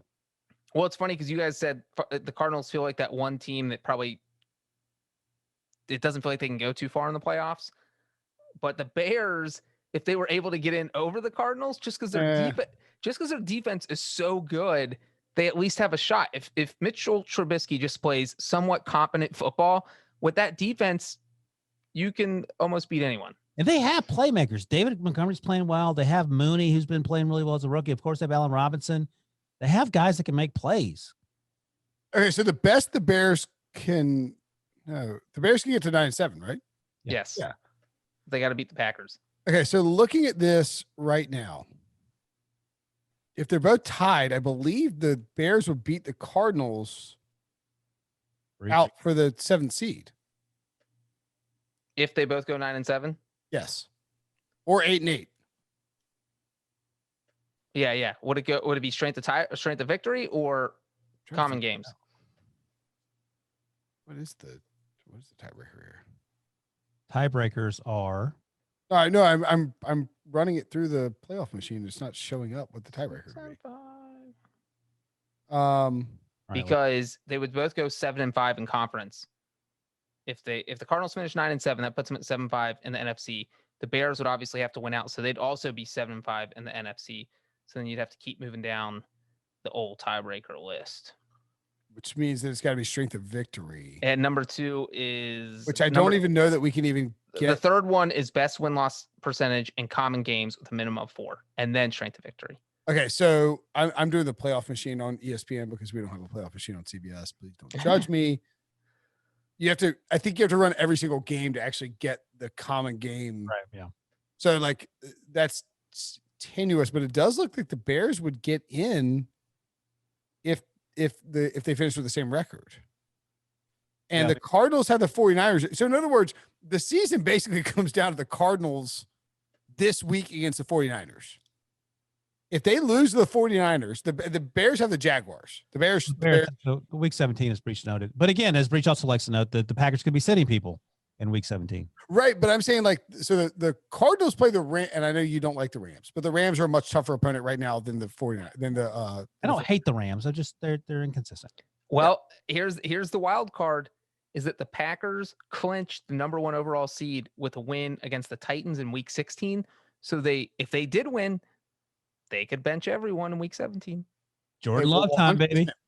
They'll 100% bench everybody. Well, I don't know they would because they have a bye, and I don't know you want everybody off for 2 weeks. But so you play Rodgers for the first half. Yeah. It's an interesting situation. You also don't want Rodgers getting horse tackled by Khalil Mack. And then all of a sudden, when the Bears are playing for their playoff lives and the Packers are playing for nothing, that's not a good. I don't know. You'd like to snuff the Bears out. I mean, the Bears are alive. That's what it comes down to. But like they have a legit shot to get in. Getting in at 9-7 is completely realistic. So to me, the Cardinals, this is a must-win game in Week 16 for the Cardinals. They're both they got to win. I mean, these teams that are the 6, 7. The Bears are playing the Jaguars. Like you can't lose. Like you lose that, and you deserve whatever you. No, but I'm saying the teams, the 6, 7, 8, 9 teams, they got all of them got to win out. I mean, there's no room for. No, there's no room for error here with 2 weeks left in the season, right? But if you're the Bears, you have to be thinking, okay, there's a chance we won't win Week 17. We need the Cardinals to lose out. Yeah, sure. Are the Bucs in? Yeah, they have 10 wins. 9 wins. I think are they 9 or 10? I think their remaining schedule is not too shabby. Yeah, 10 wins gets you in the NFC. So once you hit 10, you're in. So they just need to win one of their last 2. So the Cardinals will probably get in if they win in Week 16, but won't definitely get in. And the Bucs are at Detroit. I think they might win that game. And the Rams will definitely be playing hard. Oh, wait, hold on. Now let me ask you this, Breech. Can the man, this is a funky little number. Can the Bears get in over the Rams? I think the answer is yes. The Rams lose out, they'd be 9-7, but they would be 8-4 in the NFC. So I don't think they can. Exactly. Okay, so that's the key there. If the Cardinals, man, this is all right. Here's how it happens. The Rams, Cardinals, and Bears all finished 9-7. I think the Cardinals and Bears are in over the Rams. All right. Right? Well, we don't have to sort it out right now. Yeah, we got time to sort this out. It'll be much more clarity next week when a lot of teams have won and lost. All right, there's a little more drama to this NFC playoff race than I think we're giving it credit for. Yeah, but I mean, there's 7 teams and there's 8 teams and there's 7 slots. So it's that's what it is. And there's like millions of iterations of what could happen. Okay, I guess here's the question: do we want the Bears in the playoffs? Yes or no? I'm indifferent. I mean, I don't. I don't care. I think Bears fans probably don't because of Mr. Trubisky, and they want a chance to draft a quarterback. That'd be my guess. Matt Snyder, our buddy, could tell us otherwise. Blank could tell us otherwise. Joe Musso could tell us otherwise. So I feel like we've already taken our victory lap on the Bears. You have. Breach and I haven't been dunking on the Bears. But if the Bears make the playoffs, am I getting dunked on? Yes. Oh, see, I feel like if the Bears make the playoffs, You're getting dunked on because you. No, I win because not only was I right about the Bears, but they're now going to give Mitchell Trubisky a huge contract. You're just the worst troll ever. You're just trying to figure out ways to make it so you can continue. That's what's happening. You realize if the Bears make the playoffs, what if they make the playoffs and get rid of Mr. Trubisky? Then do you get dunked on? If the Bears make the playoffs, Ryan Pace and Matt Nagy aren't going anywhere, and the Bears are not. They're going to give Mitchell Trubisky a contract. You need to understand that they are going to franchise tag him. John Fox got fired from the Broncos after going to the playoffs, I believe. Is that right? But no, they were they went to the Super Bowl. Okay, that's my point. You can fire someone after they go to the playoffs. Is what I'm trying to say. Jim Caldwell got fired going 9-7 too. Back-to-back You years. cannot fire Matt Nagy after he goes 12-4, 8-8, and 9-7. You can't do that. John Fox would like a word. And the common games tiebreaker, while you guys were all talking, I went ahead and figured that one out. Between the Bears and the Cardinals, they have 4 common opponents: the Rams, Lions, Giants, and Panthers. And the Bears have already clinched that tiebreaker because they went 3-2. They played those 4 teams, 5 games. The Cardinals are 1-3 with a game still to play against the Rams. So the best they can do is 2-3. So in a head-to-head, 9-7, that is how the Bears would get it. Nice. All right, what's next? You want to talk about the Vikings? The Vikings, here's the thing. I'm just kidding. Seahawks 20, Washington 15. Washington covers the +6, the under 44 hits. I don't know how Washington covered this. Dwayne Haskins sucks. What a disastrous draft pick by the Washington football team. Well, oh, get out of town. No, he's not good. He played better than I thought he would. That's what I was going to try. He's the post, and I hate when people do this, but I'm going to do it anyway. He went to Alabama quarterback. You can't draft an Alabama quarterback. He is a poster child for why you don't draft Justin Fields. That's a terrible take. I know it is, and I don't care. Okay, well then embrace it, I guess. System QB. Justin Fields came from Georgia, and now he's in his second year. I mean, he's a much better quarterback than Dwayne Haskins. But I mean, Wasn't Dwayne Haskins your number 1 quarterback? Yeah. What a big jam! I'm happy to own that. I mean, Sorry, Kyler Murray wasn't number 1 just because he was playing baseball. That's fine. And then Daniel Jones went 6 overall, but I wasn't crazy about Daniel Jones. Haskins is not good. No, I'm not going to argue that. He's not good. I think our buddy Grant from Grant and Danny Grant Paulson tweeted out that the people he has the sources at Football Team Park that the only people left over from the last regime who are still there was Ron Rivera. The only one that liked Dwayne Haskins was the owner. Yeah. So yeah. I think this was they do not want Alex Smith. From what I understand, they don't want Alex Smith. They want Alex Smith healthy because they want him to play because they don't believe in Dwayne Haskins.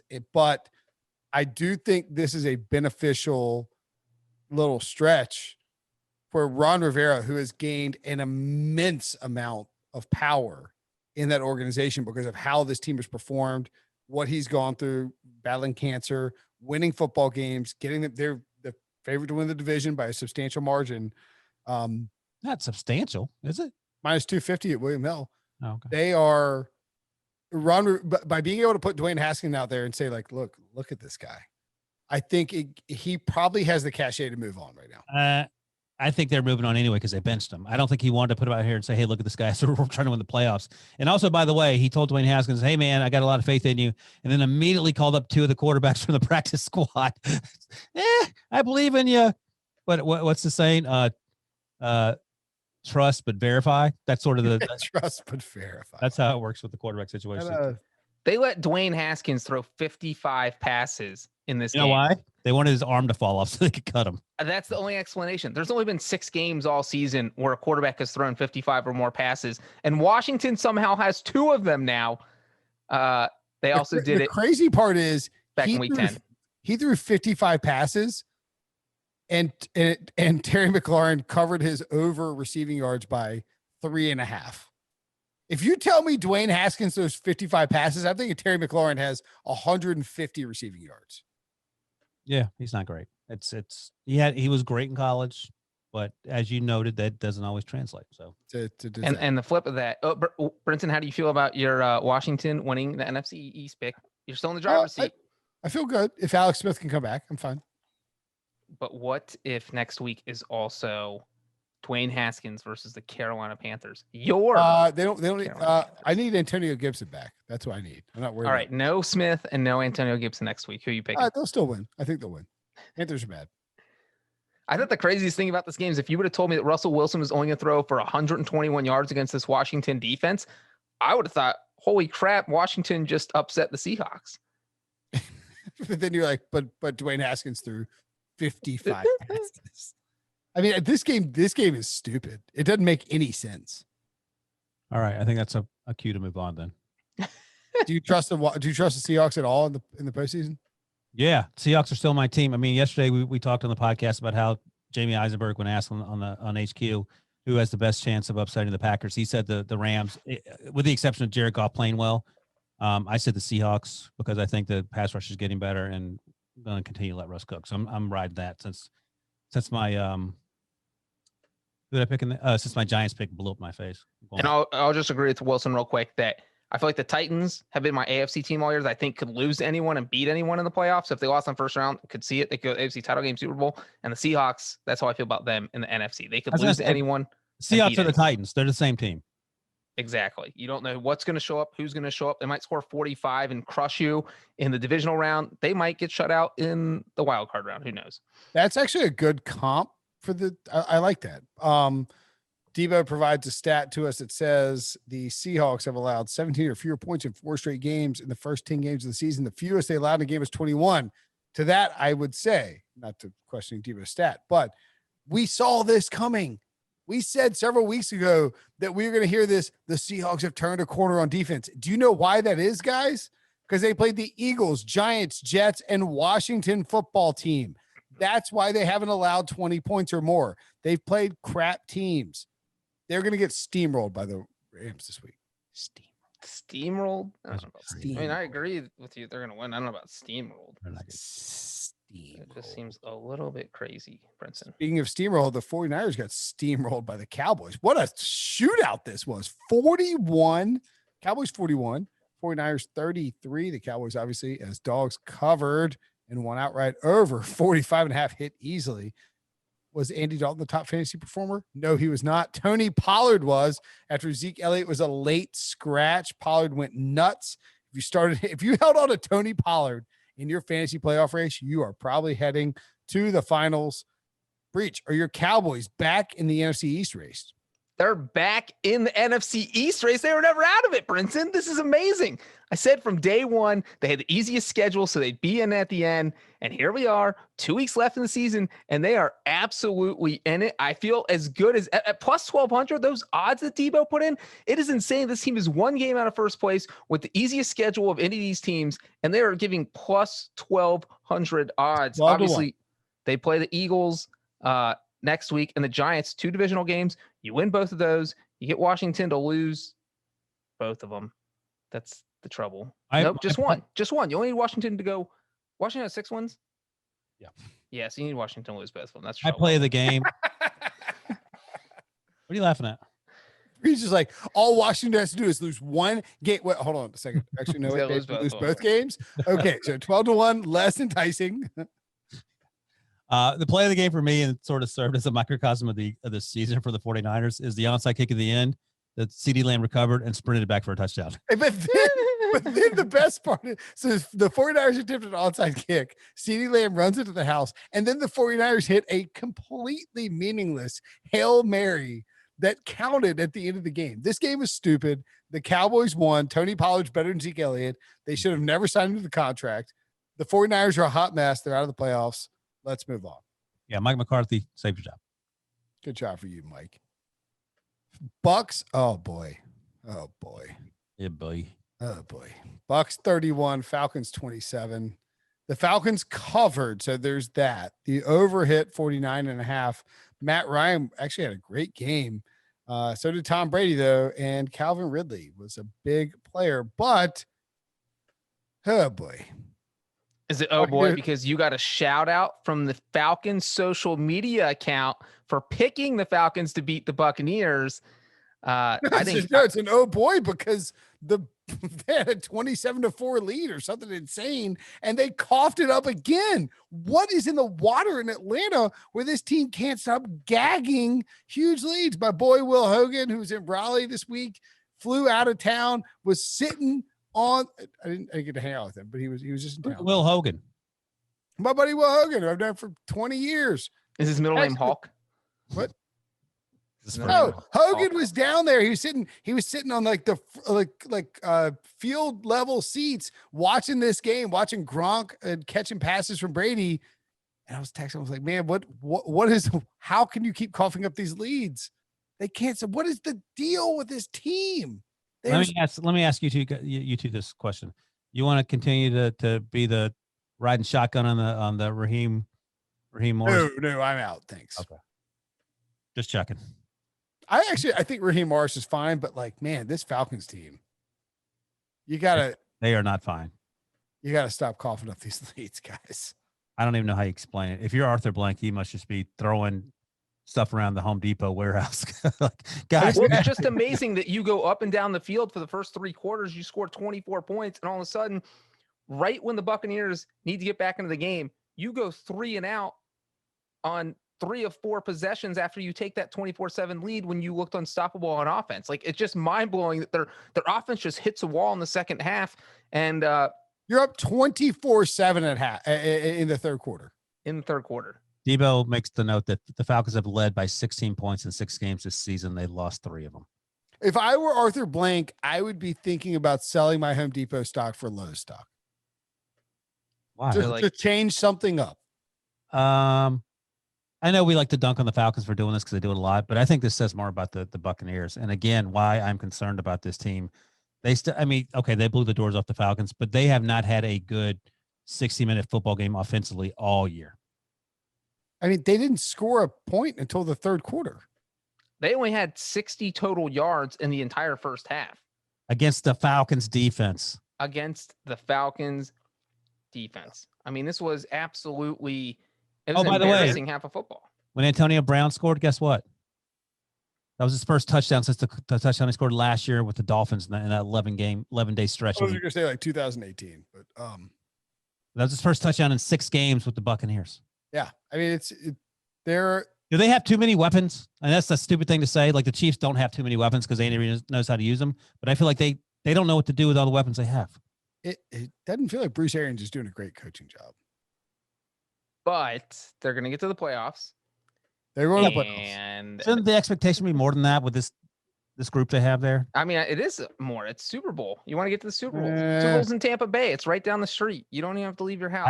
I would not be shocked if this team was one and done in the playoffs, just based on what I've seen. I think that this team, who was I telling? I was there to say this on the Twitch stream. Like, this team does not want, and we've said this before for weeks. This Buccaneers team does not want to see Washington in the first round. That's the thing. Usually we say, oh, yeah, this like the Titans, for example, the Seahawks. Yeah, you don't want to face the Titans or the Seahawks. I would imagine there are a lot of teams like, okay, we'll face the Bucs in the playoffs. We're fine with that. Because the defense is underwhelming, even though they have a ton of guys who should be that play well at times. And then the offense is not doing anything close to what it's supposed to be doing. I mean, Calvin Ridley lit them up a week after they get smoked week after week. By the way, this was the first time Tom Brady trailed by 17 or more points in the second half and came back and won since he did it to the Falcons in Super Bowl 51 when I was sitting next to Brinson. What a big jam. Wallace took it in his hands. The Buccaneers did trail by 17 against the Chargers earlier in the season, but that was in the first half. They didn't trail by 17 in the second half. By the way, I wasn't sitting next to either of you because I wasn't invited. Yeah, that was one of those. ACL, what's up? That was when Brady had the restraining order against you, I think. So you weren't allowed to attend. That's right. Fake news. What's next? That was in Houston, but it featured Atlanta. That's right. Not in Atlanta when Breech almost got us arrested and thrown out of the press box. My goodness. All right, we're going to combine the final two games here because 3 of the 4 AFC South teams are involved. The Colts beat the Texans 27-20. The Texans covered by a measly half a point. The under hit. Deshaun Watson, your top fantasy performer. The Titans bludgeoned the Lions 46-25. Obviously, the over hit. Derrick Henry did the was it Jason Whitlock likes to say it's the dumbest catchphrase of all time. He's like, did the damn thing. It's so stupid. Oh, yeah, He did the damn thing. Like, what are you doing? What are you doing? Like, how are you less cool than I am? Ryan Tannehill was a monster in this game, though. So my question to you guys, I'll start with you, Ryan, because I don't want to hear Breech's answer because I know it's I love the Titans. The Titans are so amazing. God, they're so great. If I weren't the Bengals, I'd love the Titans. Ryan, who do you think is the best team in the AFC South? You know how like you have your like one celebrity cheat with your wife or whatever? When Breech is whispering sweet nothings into the Bengals' ear, he goes, "I don't cheat on you with the I know you gorgeous Bengal fans, but I love you, you Titan head." Who's the best team in the AFC? Is that what you said? What'd you ask me? South.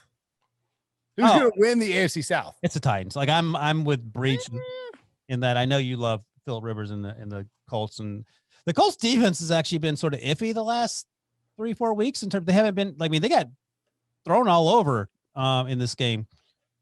I think. Let me help Ryan. When he says they've been iffy, they literally only beat the Texans in 2 games because the Texans fumbled on the 1-yard line twice, not once, twice. They did this today when QT dropped the that was he was heading the end zone. I think it was Darius Leonard that knocked it out, and then it rolled in the end zone. Even if a Texans player recovers it, we're going to overtime. Nope. And that was improbable. And then Deshaun Watson fumbled the snap from like the 2-yard line in the Colts-Texans game 2 weeks ago. So you're talking about 2 games. I hope Breech. I'm glad that Breech was born in like the 80s instead of like the 30s. Because he definitely would have ended up in like the propaganda minister of some sort of. Oh yeah, he would. I mean, this guy, he's like, you believe like you don't have anything invested in the Titans. I will say this against the Titans. I have everything invested in the Titans. Derrick Henry, Ryan Tannehill, AJ Brown, they're all legit, and we get that. They have no defense.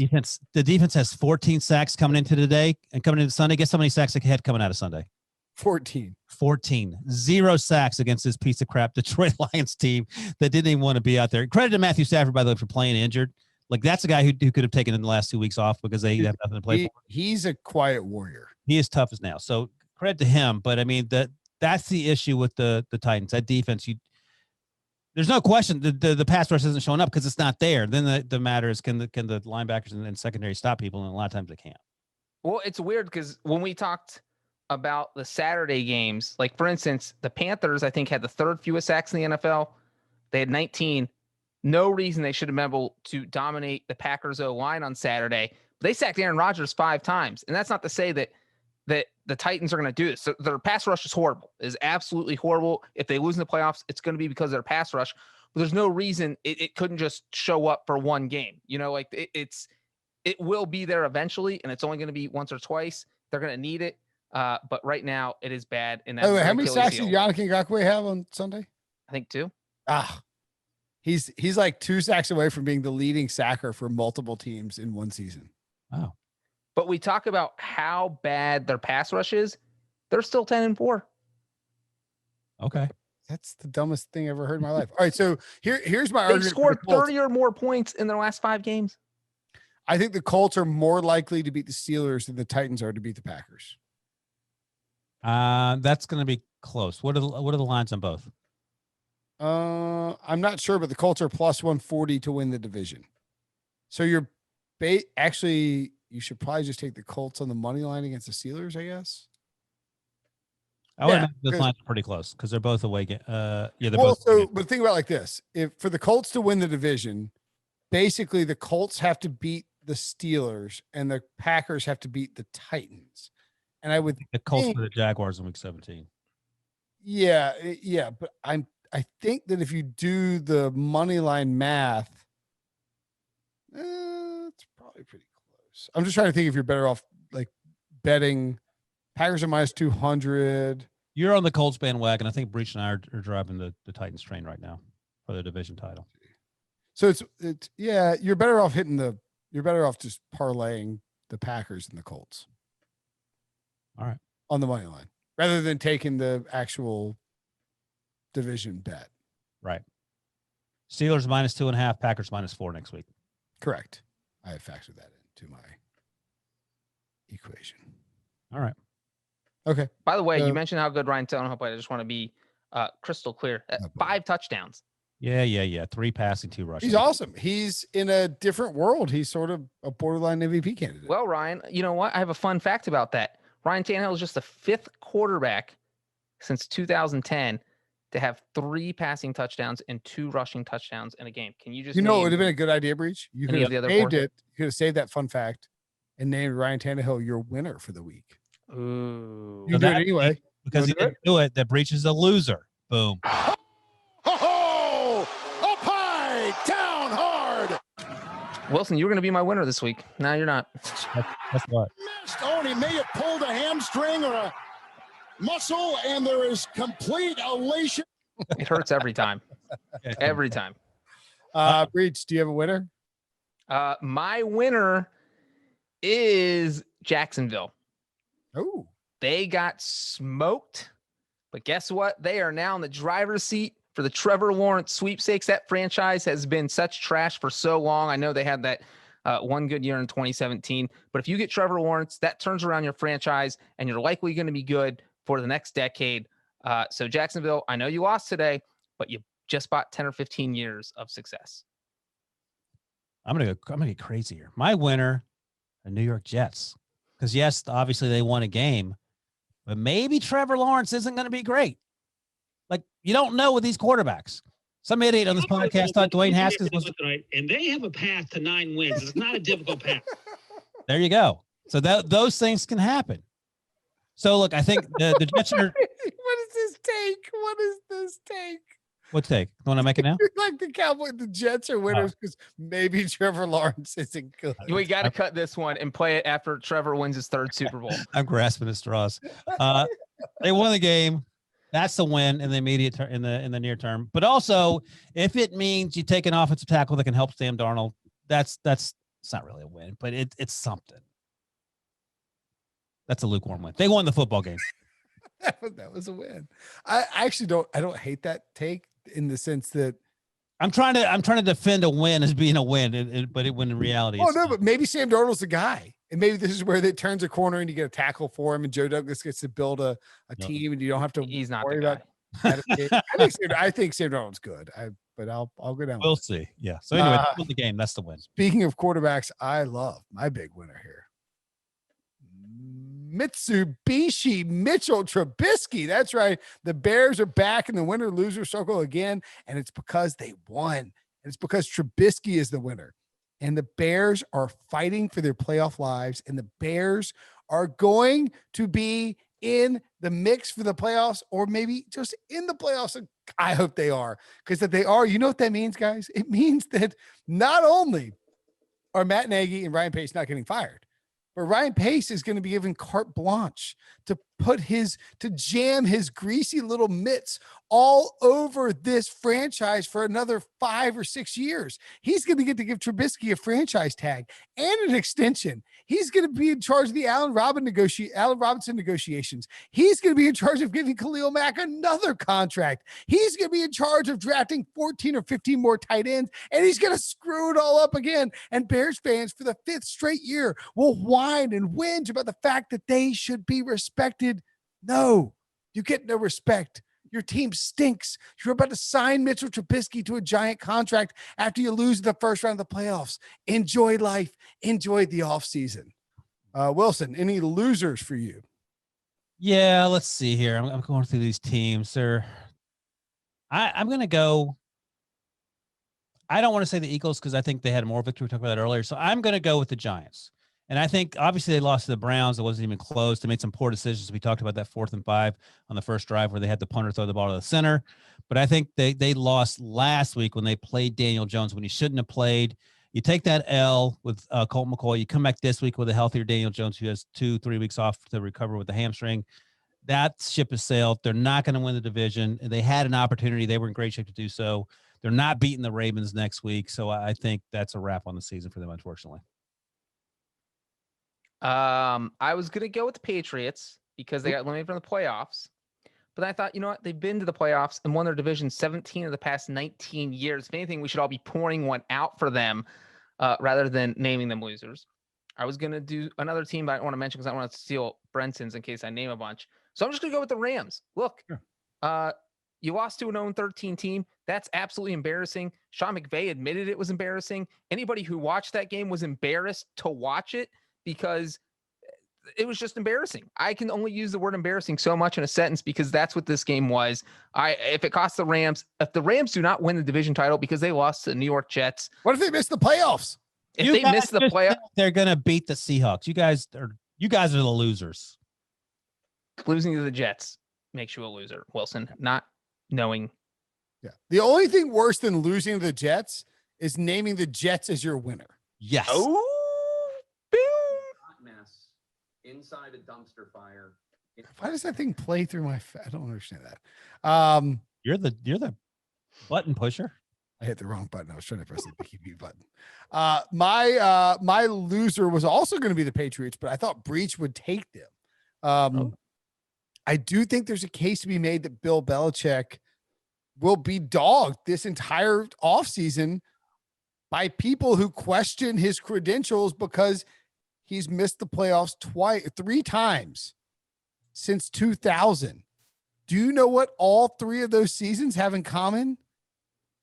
Everything. No Tom Brady. Everything. No Tom Brady. Yeah, but I mean, Andy Reid ain't going to the playoffs. Well, he did go with Alex Smith, but he ain't winning the Super Bowl without Patrick Mahomes. Belichick's coach for the Patriots from 2000 to 2020. He's missed the playoffs three times. All three times of those, Tom Brady didn't play. Now, I don't agree with that take, but I just think that will dog him. However, my real loser is the king of loser town right now, Carson Wentz. What are you doing? Get control of your life, man. You're letting your agents leak out before Sunday's games that you want out of Philadelphia when you have $1 billion contract and the $59 million cap hold next year. What are you thinking? That is the that is a tantrum. You threw a tantrum on a Sunday morning because you weren't starting instead of Jalen Hurts. Grow up, bro. You can't start anymore. You need a break. Take a breather and let your mind rest and quit leaking stuff out to the media. It's pathetic. It's embarrassing. It's humiliating. And as Breech would say, it's embarrassing. Multiple times. Is it embarrassing? It's embarrassing. It's also embarrassing. That's Got it, Breech. Point. All right. That's it. That's a show. Next up, Ryan Finley Bowl, Monday night. Oh, that's right. I cannot wait. I've got a tattoo artist on standby. Are you going to Venmo him as soon as the Bengals win? Yeah, Venmo him as soon as he sets up his. Oh, you were paying for it, Brinson. I will Venmo you any amount of money you want if you get a Ryan Finley tattoo on your body. I don't think it'll ever happen. Looking forward. You don't think they're going to win? Nothing's out of the question. If Deontay Johnson drops 50 passes, Ben Roethlisberger, his arms fall off, they have to go to Mason Rudolph. You never know. You never know. Anything can happen. Steelers are going to win by double digits. That's right. They are. They're going to cruise control victory. This is not the Jets like 0-13 desperate to avoid falling down in history as an 0-16 team. This is the Bengals with Ryan. It just beat the Rams. Finley. Well, that's what I'm saying is the Jets were desperate. Like you don't want to be 0-16. The Bengals don't have that desperation. They have Ryan Finley. We got to get out of here before 200 minutes. But if the Bengals do win, you are going to want to tune in because it's going to be Breech pouring champagne over himself or Ryan stabs himself with a pencil to put a Ryan Finley. I'll have a rough draft of the drawing that Ryan will be getting on his back. Yes. See you guys tomorrow.